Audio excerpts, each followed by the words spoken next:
कहते हैं कि कश्मीर फाइल्स को बैन किया जाए भारत के अंदर, आप किस तरह से देखते हैं? कश्मीर फाइल्स को बैन करना मतलब जो मांग कर रहे हैं वो सच्चाई को बैन करने की मांग कर रहे हैं। ऐसी ही सोच थी जिस सोच ने यासीन मलिक को, शबीर शाह को, जब बाकी इस प्रकार से लोग थे, हाफिज सईद को, बाकी लोगों को हीरो बनाया और 42,000 लोगों का कत्ल करवाया। मैं कहता हूं कि उसमें चाहे पुलिस के, जम्मू कश्मीर के लोग थे, कश्मीरी थे, हिंदू थे, मुसलमान थे, सिख थे, चाहे यहाँ के टेररिस्ट भी थे, उनको भी बनाने में इन्हीं लोगों का हाथ है।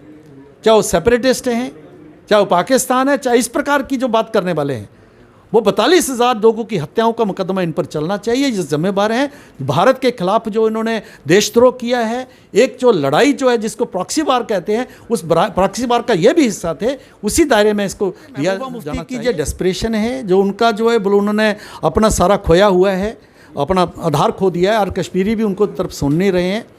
उसके कारण वो हिंदू मुसलमान कर रही हैं। और जिस तरीके से उसने कहा है कि देखिए ये जो हैं, ये मतलब कौन, ये मतलब है क्योंकि तीनों मसले जो उन्होंने रेज़ किए, बाबरी मस्जिद का किया, ये जो किया है कुतुब मीनार का किया, चाहे वो ताजमहल का किया, चाहे वो उन्होंने अयोध्या की भी बात चलती है, ये सारे मसले या तो अदालत में हैं या तो फिर जो है आरटीआई में है, कानूनी के दायरे में है। ये उसके ऊपर अब ये और हम दे देंगे, हम दे दें, सारे शांति रखिए, तो ये एक प्रश्न चिन्ह किसके ऊपर है? ये मतलब अदालत को वो घसीटना चाहती हैं इस कंट्रोवर्सी में। और ये कहते हैं कि हम तो कहीं भी कर सकते हैं। इसका मतलब है कि आप कहीं भी, जैसे सड़कों के ऊपर एक कोशिश हो रही है, मतलब अदालत की तरफ, सुप्रीम कोर्ट की तरफ से जिस प्रकार से लाउड स्पीकर को नहीं यूज़ कर सकते, या इस प्रकार से चाहे वो मस्जिद है, मंदिर है, या गुरुद्वारा है, इस प्रकार की बातें हैं, तो आप इंस्टिगेट कर रहे हो नौजवानों को पे आप आओ सड़कों के ऊपर बैठ के जो करो। हम तो कहीं ऐसे कातलों को जो है, चाहे बिट्टा कराटे है, चाहे जो है हाफिज सईद जैसे लोग हैं, जो है दूसरे लोग हैं, उनको जो है फांसी के फंदे तक लेके जाएगी और उन विक्टिम्स को उनका जस्टिस मिलेगा जो आज इस दुनिया में नहीं है, शहीद हुए हैं इस देश के लिए, उनको उनका जस्टिस मिलेगा। ये हमारे साथ इस समय बातचीत करने के लिए पूर्व deputy CM doctor Nirmal Singh ji हैं, इनसे बातचीत करना चाहेंगे।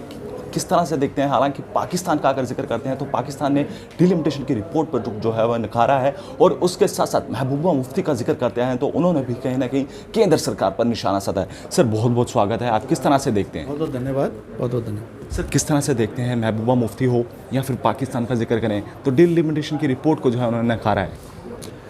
देखिए, महबूबा मुफ्ती, उमर अब्दुल्ला, फारूक अब्दुल्ला, पाकिस्तान, इनकी सबकी लगभग एक ही जैसी भाषा है।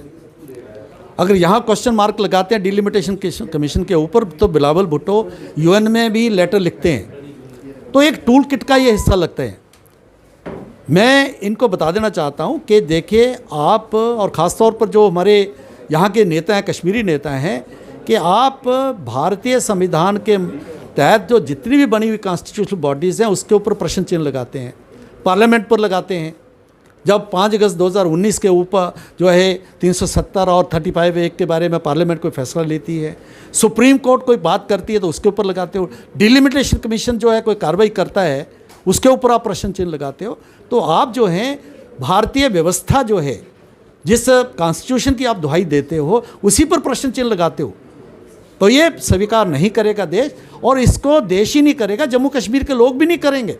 कल की स्टेटमेंट को किस तरह से देखते हैं, महबूबा मुफ्ती की स्टेटमेंट को आप किस तरह से देखते हैं? देखिए, ये महबूबा मुफ्ती की जो डेस्परेशन है, जो उनका जो है बोलो, उन्होंने अपना सारा खोया हुआ है, अपना आधार खो दिया है और कश्मीरी भी उनको तरफ सुन नहीं रहे हैं, उसके कारण वो हिंदू मुसलमान कर रही हैं। और जिस तरीके से उसने कहा है कि देखिए ये जो हैं, ये मतलब कौन, ये मतलब है क्योंकि तीनों मसले जो उन्होंने रेज़ किए, बाबरी मस्जिद का किया, ये जो किया है कुतुब मीनार का किया, चाहे वो ताजमहल का किया, चाहे वो उन्होंने अयोध्या की भी बात चलती है, ये सारे मसले या तो अदालत में हैं या तो फिर जो है आरटीआई में है, कानूनी के दायरे में है। ये उसके ऊपर अब ये और हम दे देंगे, हम दे दें, सारे शांति रखिए, तो ये एक प्रश्न चिन्ह किसके ऊपर है? ये मतलब अदालत को वो घसीटना चाहती हैं इस कंट्रोवर्सी में। और ये कहते हैं कि हम तो कहीं भी कर सकते हैं। इसका मतलब है कि आप कहीं भी जैसे सड़कों के ऊपर एक कोशिश हो रही है, मतलब अदालत की तरफ, सुप्रीम कोर्ट की तरफ से जिस प्रकार से लाउड स्पीकर को नहीं यूज़ कर सकते, या इस प्रकार से चाहे वो मस्जिद है, मंदिर है या गुरुद्वारा है, इस प्रकार की बातें हैं, तो आप इंस्टिगेट कर रहे हो नौजवानों को पे आप आओ सड़कों के ऊपर बैठ के जो करो, हम तो कहीं भी कर सकते हैं। तो कांग्रेस भी सवाल उठा रही है, वो कहती है कि भाजपा जो है वो सांप्रदायिक करवाने की कोशिश करती है। क्या कांग्रेस से मैं पूछना चाहूँगा, क्या कौन से जो है इशू के ऊपर कह रहे हैं, वो स्पष्ट करें ना। अगर ये 3 इशू हैं, जिस चाहे वो वापी मस्जिद है, बाकी वहाँ तक अदालत है, बीजेपी कहाँ है वहाँ? बीजेपी कहाँ है? क्या अदालत को वो बीजेपी कह रहे हैं? क्या ऐसा करते हुए वो अदालत की तौहीन नहीं कर रहे? अगर एजेंसी जो हैं वो काम करती है, अगर यासीन मलिक के ऊपर जो है कार्रवाई होती है कातिल के ऊपर, तो वो क्या वो हिंदू मुसलमान करते हैं? यासीन मलिक को वो मुसलमान मानते हैं क्या? यासीन मलिक एक कातिल है, टेररिस्ट है।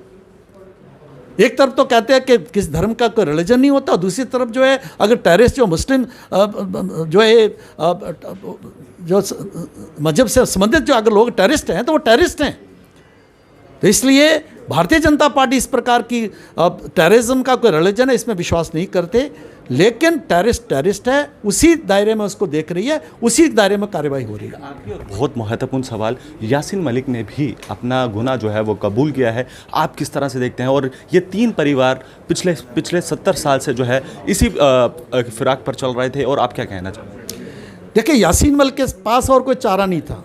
उसने पब्लिक प्लेटफॉर्म पर हर जगह हीरो बनने के लिए, जब हमारे पूर्व प्रधानमंत्री डॉक्टर मनमोहन सिंह जो कांग्रेस के थे उनको अपने घर बुलाते हैं, सोनिया जी उनसे मीटिंग करती हैं, बाकी लोग उनसे गुश्तावे खाते हैं, उनको लगा कि मैं तो हीरो हूँ, तो इसलिए मैं एडमिट करने में क्या है। मैंने एयरफोर्स फोर्स के नौजवान जो अफसरों को मारा है, लस्सा कौल को मारा है, हमने बाकी जो है नीलकंठ गंजू जो सेशन जज थे उनको मारा है, तो वो हीरो बनने के चक्कर में फंस गए, तो अभी वो डिनाई नहीं कर सकता, तो इसलिए माना है। लेकिन यह तो अभी शुरुआत है, कई मुकदमे हैं, कत्ल के मुकदमे हैं, ये तो ईडी वगैरह जो हवाला का पैसा है जो पाकिस्तान से जो बाकी जो ट्रांसफ़र होता है उसका मतलब में जो कहते हैं कि मैक्सिमम लाइफ इम्प्रिजनमेंट है, लेकिन अभी कत्ल का है। और कानून जो है ऐसे कातलों को जो है, चाहे बिट्टा कराटे है, चाहे जो है हाफिज़ सईद जैसे लोग हैं, जो है दूसरे लोग हैं, उनको जो है फांसी के फंदे तक लेके जाएगी, और उन विक्टिम्स को उनका जस्टिस मिलेगा जो आज इस दुनिया में नहीं है, शहीद हुए हैं इस देश के लिए, उनको उनका जस्टिस मिलेगा, ये स्पष्ट है। कहते हैं कि कश्मीर फाइल्स को बैन किया जाए भारत के अंदर, आप किस तरह से देखते हैं? कश्मीर फाइल्स को बैन करना मतलब जो मांग कर रहे हैं वो सच्चाई को बैन करने की मांग कर रहे हैं। ऐसी ही सोच थी जिस सोच ने यासीन मलिक को, शबीर शाह को, जब बाकी इस प्रकार से लोग थे, हाफिज़ सईद को, बाकी लोगों को हीरो बनाया और 42,000 लोगों का कत्ल करवाया। मैं कहता हूं कि उसमें चाहे पुलिस के, जम्मू कश्मीर के लोग थे, कश्मीरी थे, हिंदू थे, मुसलमान थे, सिख थे, चाहे यहाँ के टेररिस्ट भी थे, उनको भी बनाने में इन्हीं लोगों का हाथ है। चाहे वो सेपरेटिस्ट हैं, चाहे वो पाकिस्तान है, चाहे इस प्रकार की जो बात करने वाले हैं, वो 42,000 लोगों की हत्याओं का मुकदमा इन पर चलना चाहिए। ये जिम्मेदार हैं भारत के खिलाफ जो इन्होंने देशद्रोह किया है। एक जो लड़ाई जो है जिसको प्रॉक्सी वार कहते हैं, उस प्रॉक्सी वार का ये भी हिस्सा थे, उसी दायरे में इसको लिया जाना चाहिए। ये बिल्कुल जो है हमारा मानना है। बहुत शुक्रिया बातचीत करने के लिए। Thank you. तो आपने देखा कि हमारे साथ बातचीत करने के लिए पूर्व सिंह जी थे, जिन्होंने साफ तौर पर एक बार फिर से जो है वो निशाना साधा है। आप किस तरह से देखते हैं? आप अपनी राय जो है कमेंट बॉक्स के जरिए रख सकते हैं। तब तक के लिए आप बने रहें JK24/7 के लिए। कैमरा पर्सन दीपक कुमार के साथ, धन्यवाद।